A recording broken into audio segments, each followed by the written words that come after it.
You're a midlife woman and you know some things, right? At this point in your life, you finally kind of feel like you're maybe sometimes ahead of the game, just a little bit. And so even though you're feeling maybe potentially out of sorts because you realize that there's something that hasn't been feeling aligned for you for some time, you know some things. So if this resonates for you, then hi, my name is Jen. I'm the founder and owner of Laughing Lotus Wellness. I'm a transformational midlife purpose coach. And what I do is help brilliantly successful women who are asking the question, is there more to life? Answer with a resounding hell yes.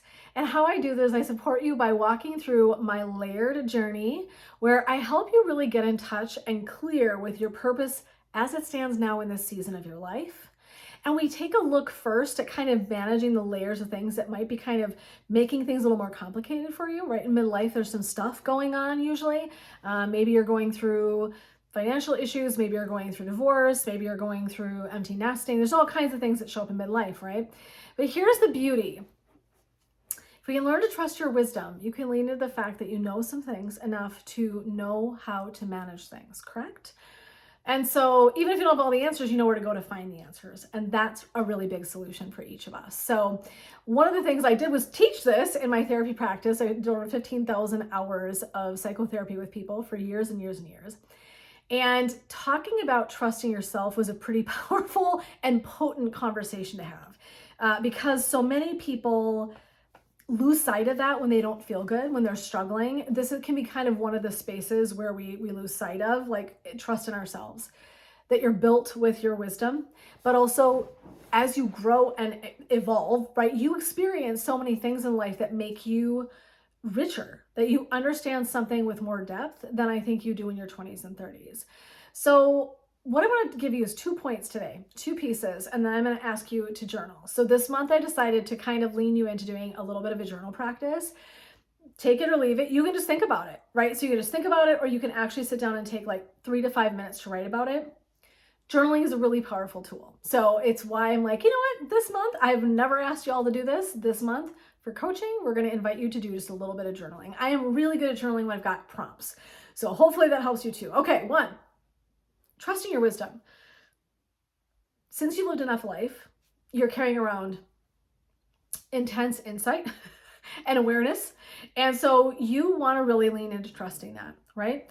So part of it is listening to the intuition, which we talked about last week, so go catch that. And the other parts of the wisdom, it's the experiences. You've had teachers, right? You've had teachable moments in your life. So first, we need to find 3 lessons from midlife. What are 3 things you've learned from midlife? Okay, now, I'm going to say some good examples. I always like to kind of give examples. So I think this, sometimes when we're like just face forward with something, I feel like, So I think one of mine is the importance of time and energy. Though that's a huge one for me, where I don't know that I would think about it when I was younger, but in midlife, I have this very intense awareness of time passing. Don't we all, right? If you have kids, you definitely know what I'm talking about. It's one of those things that it's become like glaringly obvious that like my foot's on the gas pedal to 900 million miles an hour. And so I really take precedent with making decisions in my life that feel aligned because I want to honor and respect my time because it's precious. It's like a precious resource. But I would say even like your family, like your values, what values of yours have maybe shifted. We talked about that last month. What values have shifted for you? Because with time, that shows up. So I have a lot of my coaching clients say, if you would have asked them initially in their 20s and 30s what they valued, freedom and liberation would have been on their list, but in their 40s and 50s it is. So that's what I'm getting at. Just as some examples, they're not cheaters, right? But they're just really good examples of places where you might notice that something has really shifted for you and you're like, I want to step into that. That's my awareness, is that I understand that I want to leave a legacy now. I understand the value of time. I understand maybe money is important, but maybe money is less important than my satisfaction of getting out of bed every day and doing something that I love. And I love when I see people lean into those spaces. And it doesn't always mean one without the other, but I do think that sometimes people wake up and say, if I'm miserable every single day that I go to work, there is no money that's worth that. And they're right. They're right. Sorry, everyone. You're already on the fence and I'm like, dun, dun. You're welcome. Okay, 2, I want you to find teachable moments. Define what were your teachers. So I think this is really powerful just from a reference of being able to look around, and when they're coming forward for us, we go, there it is. Oh, there it is. There it is. Ooh, there it is. Ooh, I just took her back to the 90s in the club. Just me. Okay, anyway. All right. Watch me get like hammered by Instagram or Facebook because I said something that was a I get kicked off. Okay, anyway. All right. So what were your teachers? I would say one of my biggest ones in midlife is my child. I would say definitely from me personally, my daughter is a excellent reflector. She is an excellent mirror. And so I have had probably 2, 3 really gigantic self-awareness takeaways from her, just that I'm fully aware of in this moment. And that there's more for sure, right? But she has been a really incredible mirror and reflector for me. And so I know that she's one of my teachers. And in like the best kind of way, even when it was a struggle, it was a teachable moment. It was a teacher. So I would say that. I would say illness and loss. I mean, I think losing my mom and then I think my dad being in a hospice we're not guaranteed shit. I already knew that from psychotherapy because I witnessed it with other people in their journey, but this is mine. And having that experience of my own, not just living vicariously and having compassion and empathy for someone, but witnessing and experiencing the grief and the loss and things like that it's right now things happen sometimes to people our age, which is really weird and hard to swallow. And so I think there's this, can't take things for granted, right? We don't want to take things for granted. And I think that's another really big one of mine. So just throwing it out there, right? Okay. So then 2 journal questions. Ready? Okay, 1. How can you utilize your wisdom more fully? What do you think you could do to utilize and tap into that wisdom more fully? That's 1. 2. What does it feel like to trust your wisdom? Now I'm going to tell you why we might do this. Now last month was the why. This month was the journal, but I'm still going to give you why. Why do I think this is important?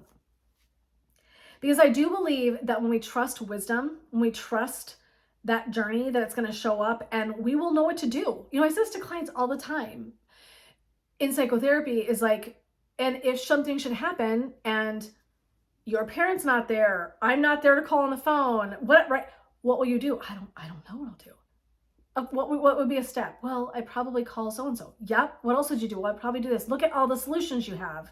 Like I was like, what are you talking about? You got all kinds of incredible wisdom and knowledge running around right in here. Don't give me that. You are wired with all kinds of wisdom, right? So you really want to get good at trusting. Like that's a big piece of your journey in midlife. We have a lot of experience. We've had and lost relationships. We've made and changed friends. We've maybe moved. We've changed careers. Sometimes, some of us multiple times. We've opened and closed businesses. I can't tell you how many things I've done at this juncture, right? That's wisdom. It's experience. It isn't just relying on my intuition, although that's very important, but look at the combination of wisdom and intuition. Now I'm really banging, right? If I'm listening and I'm embodying and I'm listening to what I know to be true, what I've learned to be true, I'm really fired up. What does that mean and why is that important? Because I think it allows us to take greater risk. Because I think we come to a place sometimes in our lives where we're like, you know what? It's worth it to me to risk this. It's worth it to me to, even though it can be scary, to collaborate on a project. It can be worth it to me to take time away from my business, which is scary as hell, right? Because I used to be a mother effing beast in my business, which meant I was in it all day. Hustler, okay? Hustler alert. And I have since slowed way down. And even though I will work my ass off, I will carve out time for myself because I know that that's where I show up better. That's a risk. It is maybe not a super deep risk, but it's a risk. I freaking adore midlife women because they're like, hell with it. Like that's I'm not even kidding you. The energy of midlife women is like, just like, fuck this noise. I'm just so over this. I'm ready to do what I need to do. I'm like, that's my favorite. It's the best energy and juice to work with on the planet. So when you step into a space of being willing to risk for yourself, something that's so important to you, that only comes from trusting yourself and your wisdom, right? It's both. So I just want to give you that nugget because I felt like as I was writing this out today, I'm like, oh, it's about risk. Like all of a sudden I was like, hey, I'm getting my notes ready for talking to all of you because I make my notes ahead of time. And I was like, oh, it's for risk. So anyway, hope that lands well for you. If it was useful, feel free to head on over to my website at laughinglotuswellness.com and look in purpose tools. And there's all my vlogs, all of them. You can scan right through. It's like a whole library. So if you're looking for some tools and tips and tricks in midlife to unravel and start working in unlocking that piece inside of you that's going to let you get in touch once again, right, with that really deep sense of purpose, head on over and use those tools. That's why they're there. They're meant for you to go in, and just whenever you have time or a need, you can go in and filter through there and listen as much as you like. So I just hope that you are surrounded in blessings, love, and light, my friends. This is Jen. I'm signing off as I support you in revolutionizing your midlife and rising on your path of purpose. Take care, everybody.